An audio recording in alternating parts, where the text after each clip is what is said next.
અમદાવાદના શાહપુરની સદુમાતાની પોળમાં અનોખા ગરબા થાય છે। નવરાત્રિની આઠમે પુરુષો મહિલાઓનો વેશ ધારણ કરે છે।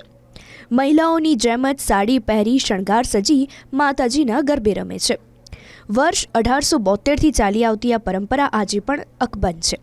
દંતકથા પ્રમાણે સદુબા મૂળ પાટણ નજીકના સિદ્ધપુરના રહેવાસી હતા।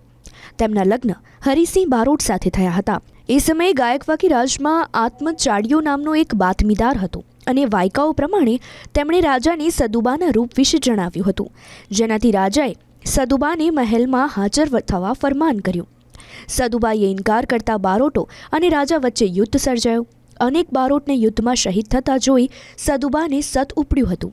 તેમણે પોતાના દીકરી અજુબાને છૂટા ફેંક્યા હતા, જેમાં અજુબાના પ્રાણ ગયા, પરંતુ તેમનું શરીર જ્યાં પડ્યું ત્યાં ફૂલોનો ઢગલો થયો। સદુબાએ રણચંડી રૂપ ધારણ કર્યું હતું।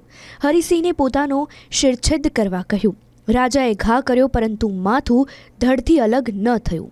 બાદમાં તેમના ભાણેજે પ્રહાર કરતા માતાજીનું મસ્તક ધડથી અલગ કર્યું। માતાજી સતી થયા ત્યારથી તેઓ અનેક પરચા આપી રહ્યા છે અને ત્યારથી જ માતાજીની આરાધના ભક્તો કરી રહ્યા છે। માતાજીનો શ્રાપ હતો અમારે કે તમારા બારોટ કુળનો એકાઈનો વંશ નહીં થાય, ત્યારે અમે માતાજીને મનાવવા માટે કાલાવાના કરી હતી। માતાજી જોડે માતાજી અમને કીધું હતું કે આઠમના દિવસે મારી ઘાઘરી પહેરીને તમે રમશો તો તમારા ઘરે ખોડિયે દીકરો આવશે અને તમારે ત્યાં તમારો વંશ આગળ વધશે, બાકી નહીં વધે, એવી અમારા બારોટ કુળને અમને શ્રાપ હતો માતાજીનો અને એ પરંપરા વર્ષોથી અમે ચલાવી રહ્યા છીએ। હાલમાં પણ ખોડિયે દીકરો દીધો છે કે જેના ગાયનેક ડૉક્ટરે બી હાથ છોડી દીધા હોય તે લોકોને માતાજીની બાધા રાખી છે અને એમને ખોડિયે દીકરો દીધો છે।